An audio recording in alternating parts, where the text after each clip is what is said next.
Hey guys, welcome to Quinian's Budget Crafts. You ever get the crafting funk where, just everything you make is just not good? Just no matter what you do to fix it, it just gets worse. I mean, like, what's going on here? Is this it's a beach thing, a forest thing? I don't know. And what am I gonna do with this giant skeleton? I mean, this is way too big to use for anything, right? Well, if you get that way, the best thing to do is just push it all aside and leave it for a few days. Come back later. After you've managed to clear your head, you can come back and take a fresh look at it. Try and figure out, what is it about it that's not good?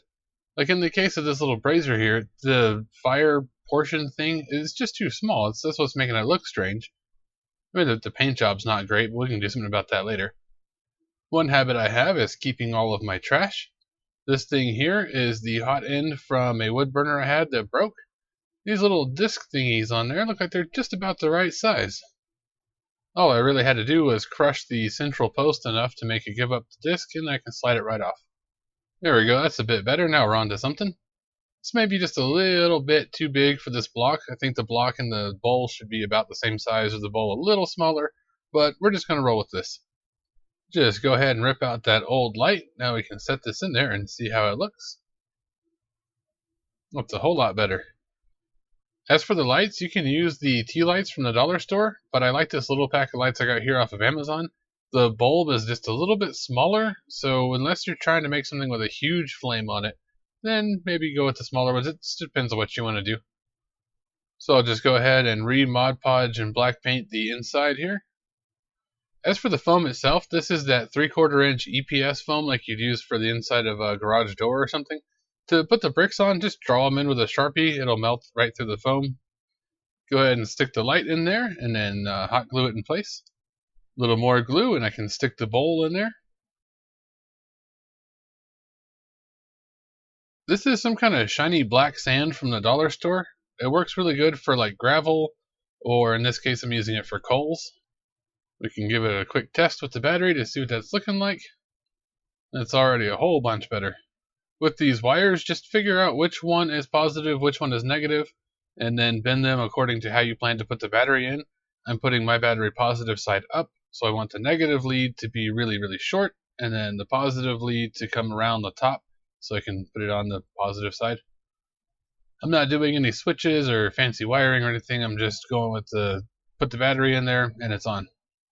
You will want to put some hot glue or something over your positive there so it doesn't touch the negative side of the battery, and it just helps to hold it in.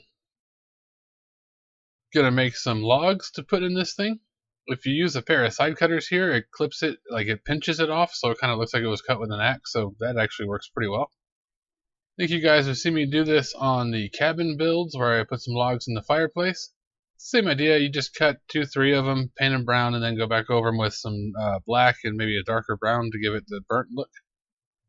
This bowl is just a little bit too shiny, so I'm going to go over it with some pavement, which is like a really, really dark gray, and then a little bit of black closer to the inside where it would have soot built up on it. With these logs, just a little bit of super glue and stick them right in where you want. Definitely probably want to use some tweezers so you don't end up sticking the log to your finger. Stick the battery in, make sure the positive lead is pushed down, and there we go. It's not perfect, it could be better. If the block that it's sitting on were bigger, it'd probably look a little bit better, but I mean, I'm pretty happy with that. I'm certainly a lot happier with that than the original thing I had. Okay, this skull thingy here. No trees. Let's not do a forest thing. Let's make it a beach thing. These eyes are, or gems or whatever in the eyes are just they're stuck. They're not coming out. Kind of looks like something from the rescuers, but whatever, it's fine. We'll leave those. First thing I don't like about this are these rocks. They're just too smooth. So go through with a fingernail or a pokey tool or whatever, knife, doesn't matter, and cut them up, make them look how you want. I wanted mine real rough. Coat the whole thing in a generous helping of white glue. Doesn't really matter what kind you use. I just have this giant bottle of tacky glue, so that's what I'm using. Then I've got two kinds of sand here. One is white, I think it's like for lizard cages or whatever, and the other is the brown playbox sand kind of stuff. Just Pour a bunch of that on there, and then douse the entire thing in 50-50 water and Mod Podge. You can also go through and put some more sand where you want it if you want different colors. And then go through and rub it with your finger where you want there to be like little paths made. It's a good opportunity to build up some texture.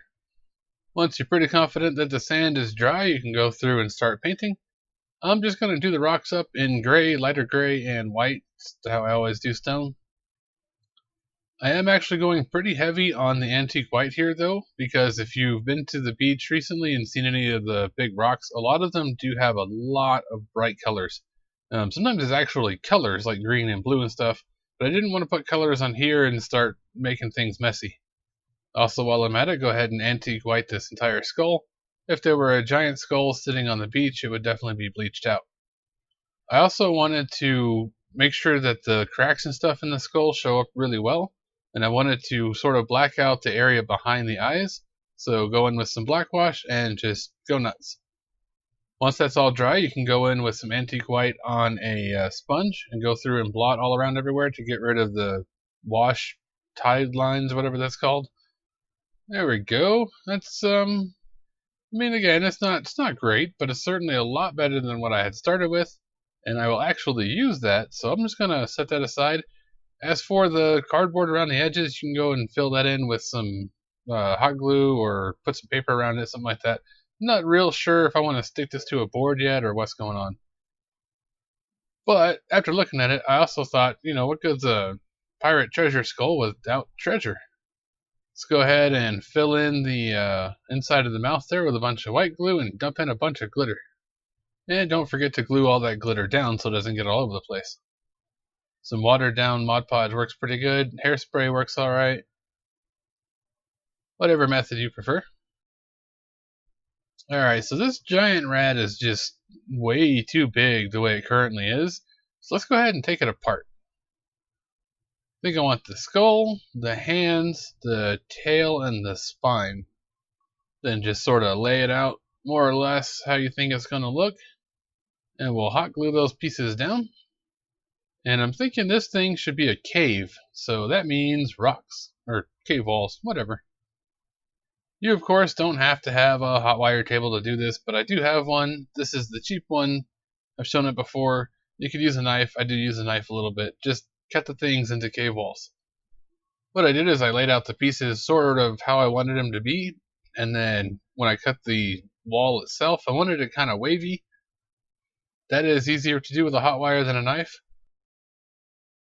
And then once everything's cut out and it's sitting where it should be, go through and hot glue it all down. You don't really need to worry about any sort of spill out or anything because we're going to put some dirt and stuff down to fill this in, and that'll cover up your cracks and whatnot. Also, I did include a exit out the back of this area because I don't personally like dead ends in my games because then you got to backtrack and that's boring. Now this is where the hot wire is nearly a must. All of my blocks went outside the edge of the floor piece I'm using. It's like a piece of cardboard or something. Using the hot wire lets me just cut those walls off nice and flat, even with the edge of the board. If you don't have a hot wire, you're going to have to do it with a knife, and that's a 2-inch thick slab of XPS, which is going to be real difficult. Can be done, but it's definitely better to have the hot wire. Decided I wanted to trim the front edge of this off. I wanted it to be all cave, no hanging out parts. So just draw a line straight across there and trim it off. So this is just cardboard or something, so it cuts really easy. Once you're all happy with the overall structure of your thing, you don't want to make any more changes, you're ready to do the floor, now you can go in and do whatever you prefer. I've seen people have really good results with tile grout and stuff like that. I've not tried it myself. I like to use sheetrock or all-purpose joint compound, drywall compound. Anything by that name is going to work really well. Only thing with joint compound is that it does dry kind of brittle. So what I like to do is mix it with some Mod Podge and a little bit of paint. Kind of looks like a cake frosting right now. But just go through and spread it around. You can use your hands, you can use a brush, whatever you prefer. If you wanted to get some of these brushes, you can get like a 5-pack of them from the dollar store, so why not? But this stuff is going to go all over the entire project, except for the top and the outsides. If you do not want a smeared sort of look, you can go through and just sort of dab at it, and that'll kind of get you little spiky things. You can do a mix of smearing and dabbing, just sort of play with the texture until you find something you like. This takes a very long time to dry, so you're going to have quite a bit of time to play with it. Once you're all done, just set something heavy on top of your build so that it will dry flat. Otherwise, the Mod Podge and the joint compound will make your base there curl. And I'm putting the fan on it to make it dry faster than normal on purpose because I want it to crack. If you don't want it to crack, don't put the fan. Once it's at least dry enough that it's not going to curl, you can go ahead and take your books off and then start painting the tops and the edges. I'm just doing black because it blends in with the rest of the dungeon stuff I have. I wanted to vary up the colors in here, so I went in with some burnt umber and just sort of sponged that around. And I also dry brushed that on. Now we can coat the whole thing in hairspray or some other watered down glue of your choice, and cover the whole thing in grit. I'm using a mix of Play Store sand and some sort of grit. I'm not sure what it is, but it looks pretty good. There's also a few fish tank rocks in there. And then hose down the entire thing in hairspray to make it all stick. You could use watered down glue here, but I think that would be too much moisture, so I'm just using the hairspray. And from 2 projects that were just straight garbage, and 1 skeleton I had no idea how to use, we end up with this pirate thingy, the big giant rat dungeon area, and some braziers. I'll make more of those. And if I'm doing the Discord challenge over on TCU, they want 4 pieces of scatter, so how about a gallows? Maybe we'll do that on the next video. And today's spotlight is Thaco Factor. He's a fellow Dungeoneer. He's got a whole bunch of really good videos that break stuff down and explains it to where you can understand it easily. I was really enjoying the Basically Speaking series here. Hopefully he does some more of those. But yeah, he's got a ton of good content where he explains all kind of stuff so that you can digest it. And I swear, Thaco, I've watched all of your stuff, but YouTube lies about watch time. But there you go. Great channel. Definitely go check him out.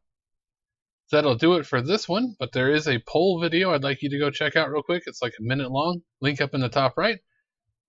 But of course, as always, thank you for watching, everybody. Don't forget to like, share, comment, subscribe, and I'll catch you on the next one.